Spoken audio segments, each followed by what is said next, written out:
Hello, and welcome to Bobcat Breakdown. I am your host, Andrew Badillo, and tonight we are joined by analysts Nick Dench, Connor Fortier, and Arthur Bailin. The fall sports season is underway and teams are starting to take form. However, certain teams may have issues at hand, one being the men's soccer team. Although the team beat Holy Cross in their last game, they have struggled to find goals this season.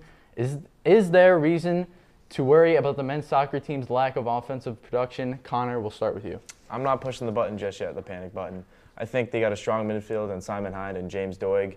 Other than that, though, they need to finish. They need to capitalize more often. Doig especially has been laying up the balls for, Marshall Baker and Ogunjobi, and I think it's all about the finishing aspect now.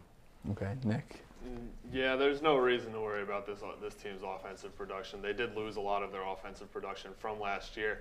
But Marshall Baker, and you mentioned Simon Hind, James Doig, Justin Ward looked fantastic off the bench against Holy Cross. And then you have a very strong defense with Borja and Goy to the MAC Defensive Player of the Week named yesterday.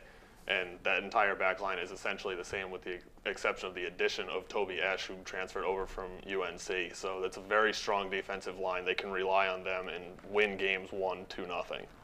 Okay, Arthur? Well, to me, it's a tale of two teams. If the men's soccer team has a game like they had at Loyola where they had 17 shots but only 3 hitting the net, they're not going to have a good offensive production for that game, and there's reason to panic. However, if they play like they did against Holy Cross, where they had some fantastic pressure on net, totally dominated the second half, ultimately, I think that the team has no reason to worry. But I think that let's look at the fact that Simon Hind and Marshall Baker are the only two guys on the team who have scored goals this year.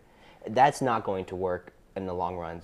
Other players on the team need to step up. Do you guys see any other players stepping up in the near future? Any freshmen, underclassmen, or possibly seniors? I would say James Doig, I think, is definitely going to step up pretty soon. He's a freshman. He played over in Britain. He was a star out there. He got recruited here based off just a YouTube video. He's definitely got ball handling skills. And right now he's just being a setup guy in the midfield, but he can put balls on the net, and I wouldn't worry about him in the scoring aspect. Yeah, and they have Justin Ward, who I mentioned earlier. Ogunjobi's got a record of scoring goals for this team. And Rafael Carvalho has been great for this team, too. He came in from a junior college. He's very fast, reminiscent of Tim Quigley last year. Good foot skills. He's got a good shot from far out. And I like this team taking shots from 20-plus yards. It makes the goalie think. And as Arthur mentioned, they are a very good team if they can hit the net. All they have to do is put it on target. And you guys said all the guys I would say, but I would say that they need to start producing now, because now's the time to really get their shots on net and start producing goals for this team. You guys mentioned a lot of different things there. What do you think is holding this team back from scoring those goals? You say they're putting a lot of shots on goal. What do you think is going on? I would say substitutions right now. I've talked about Doig a lot, but he really is like a difference maker out in the field. And he's been getting subbed out around 25 minutes left in the second half. And it seems when you sub him out, they kind of put a formation, more defensive formation, put maybe 4 in the back, and he seems to be spraying balls kind of wildly sometimes. But I know the coach has been asking for him a lot right now to not spray the balls, but he's more looking to put it in the middle, whereas what's his forte is setting up the guys. Yeah, and I think it's just confidence. Once more than 2 guys just start putting the ball in the net, it's going to start flowing and they're going to start scoring some goals. And it's a team that's got to capitalize on their free kicks, their corners. Saw a few times against Loyola and Holy Cross where Toby Ash was within inches of scoring. Same thing with Ola Ogunjobi. They just have to get a little bit better contact, and that can easily be worked out in practice.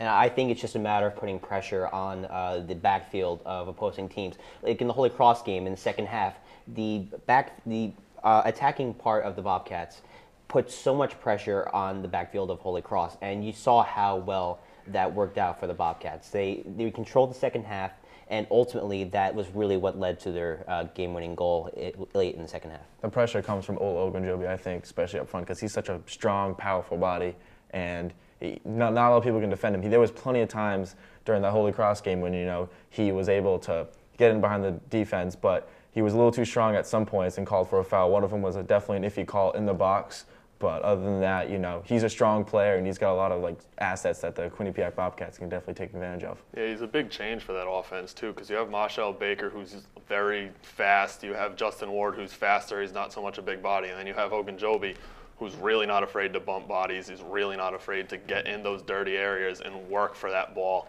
He's a very strong player on and off the ball, and he's physical, which is what that offense relies on when he's in on the field. Ogunjobi very rarely starts too. It seems like he kind of comes in later in the game, and he's a difference maker at that point because he has so much, energy left, and the pace is just completely different when he's out there for sure. And I think that Quinnipiac plays a much better game when they play fast-paced. They played a lot faster in the second half of Holy Cross compared to how they played in the first half, and you saw the difference. Okay. Keeping that all in mind, we'll move from the grass to the hard court, where the women's tennis team has been impressive thus far. The team went 16-4 in their doubles matches in the Sacred Heart Doubles Invitational, and the duo of Mary Chupa and Kelsey Oliphant took home the Flight B doubles title at the Quinnipiac Invitational this past weekend after strong performances in the Sacred Heart Doubles Festival and the Quinnipiac Invitational. Should we expect big things from the women's tennis team this year? Connor, we'll start with you again. I'm going to say yes. I'm going to say we do expect big things, We have Oliphant, like you mentioned, she's just a freshman, and, she won the doubles with Sophia Zielinski. They won the doubles this past weekend. That's their second win of the year in doubles. So I think young talent like that's a positive thing for the women's team to have. Okay, Nick will. Yeah, and I mean, it's not so much just the young talent that's coming in, it's the coach. Mike Quitko is a fantastic coach. He's been at this university for 23 years now. He's won the NEC a bunch of times. Now he moves to the MAC, a little more competitive, but he knows how to play with those competitive teams. They've played in NCAA tournaments a couple times, so he knows how to push his team to the point where they need to be, and they're a very strong team. They've always been good. He's a great recruiter. Honestly, I'm going to reserve judgment until the Army tournament this weekend. I mean, we saw some positive things from the tennis team this past weekend, but we'll really know how good this team is at the Army tournament because they can face so many different teams. It's a huge tournament. Ultimately, we'll have a better idea after this weekend. We're gonna take a quick break. When we come back, we'll talk women's rugby and the outlook on their season after their eye-opening game against Norwich this past weekend. Welcome back to Bobcat Breakdown. The women's volleyball team split their 4 games at the Lehigh Lafayette Crosstown Tournament this past weekend. The Bobcats earned their first 2 wins of the season after defeating St. Francis of Brooklyn and Morgan State. Freshmen Emma Ogden, Allison Lee, and Katie Uricki all had strong contributions for the Bobcats. On a team with so many freshmen that's slowly improving, how impressive or how important is it to have senior leadership? We're going to start with Arthur. Well, the women's volleyball team has been a team that's struggled over the past couple of years. But this core of freshman recruits have been so important to this team slowly developing. But I think it's so important for seniors to really take control of this team. Listen, the team is not going to be a team that's overwhelmingly successful. They will lose some games, but ultimately, it's important for the seniors to really take control of the freshmen, say, listen, we got to show up at practice every single day and work to get better because there is a lot of potential on this team. And the only way they'll get better is if they practice. Senior Logan Riker having a lot of say in that. Nick, let's move on to you. I'm not a huge proponent on the volleyball team specifically having a huge senior leadership role. There's only 2 seniors, Logan Riker, as you mentioned, and Bonnie Conklin. Neither of them that category leaders. They're more leaders just to keep the freshmen's confidence up and keep their hopes high. As you mentioned, not a very good team over the years. But, I mean, this is a rebuilding year for this team. It's the second year under Coach Saplinski. This is a team that's working towards it. The freshmen have been great. Emma Ogden winning MAC Offensive Player of the Week. Not just Rookie of the Week, but she was the Offensive Player of the Week as well. Allison Lee leads the team in spikes. So this is a team that really needs to just keep going with their underclassmen and see where they take them as the seniors just oversee everything. Yeah, picking up where you left off, there is 6 freshmen on this team and 6 freshmen and 5 upperclassmen. Like you said, Emma Ogden, first time in 3 years she's a Quinnipiac player, has won volleyball offensive player of the week. So it's obviously important that we need to stress the senior leadership. But like you said, Dench, it's more collective leadership now. Not with just two seniors. It's kind of hard to, draw a whole team of leadership from two people. You need collective leadership between the seniors and the juniors this year for the young team.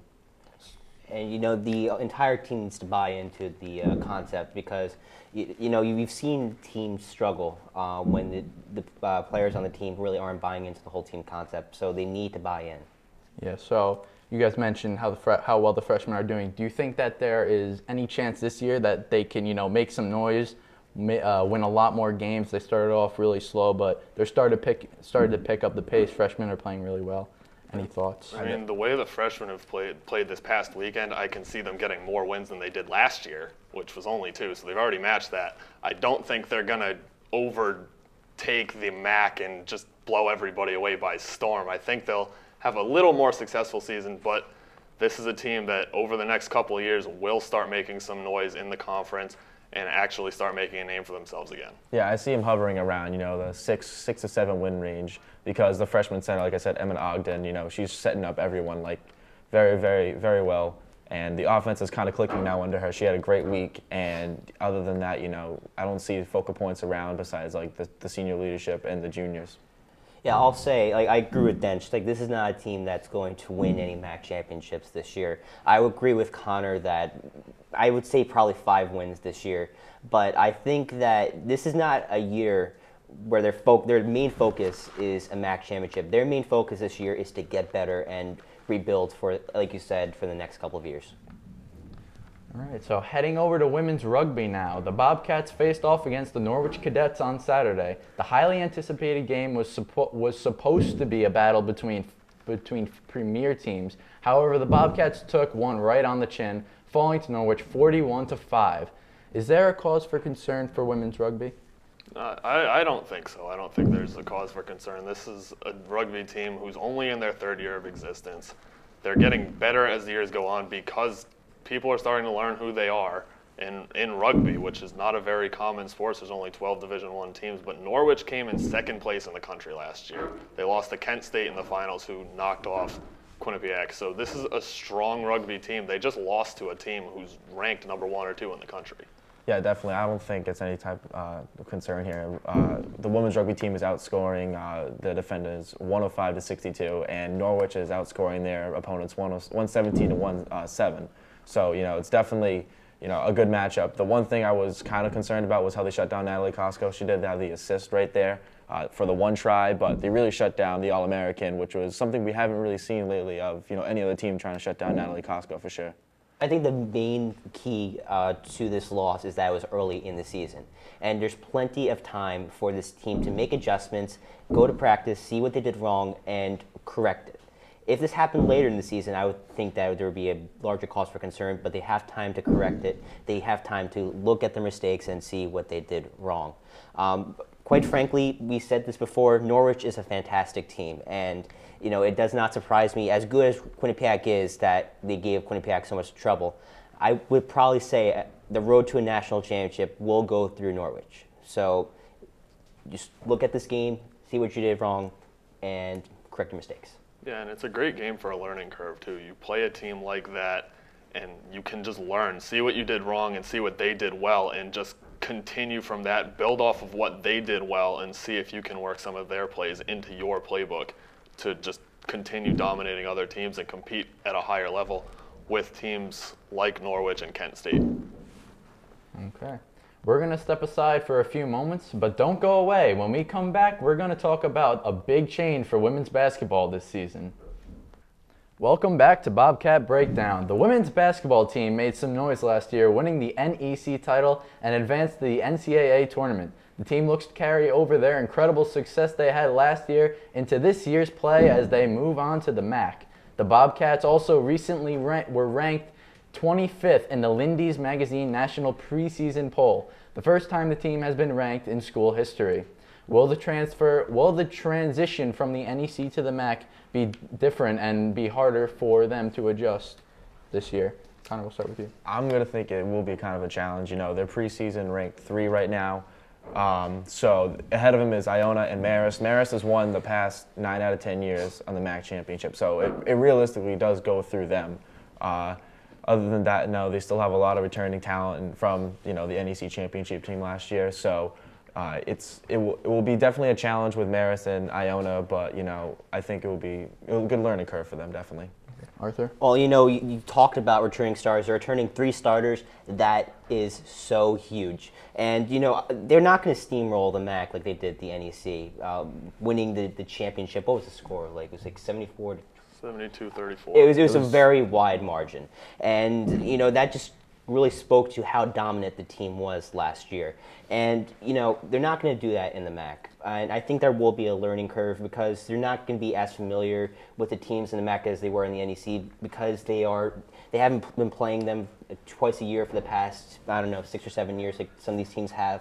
But I think that because the fact that they're returning so many starters and it's because this team is so talented, they can definitely contend in the MAC. I would probably say that the preseason ranking at 3 was a little bit conservative. I would say either 2 or maybe even number 1. Yeah, I didn't agree with the 3 ranking. I thought they should have been 2. I don't have them above Marist. I was a little surprised to see that Lindy's magazine and not have Marist in it and have Quinnipiac in it. Marist is a MAC powerhouse. They always have been. They played very well against Michigan State in the NCAA tournament last year. And, this is a strong team. They know how to score. They know how to run the floor. But Quinnipiac also returning their starters, Jasmine Martin, Boo Abshire, and Brittany McQuain.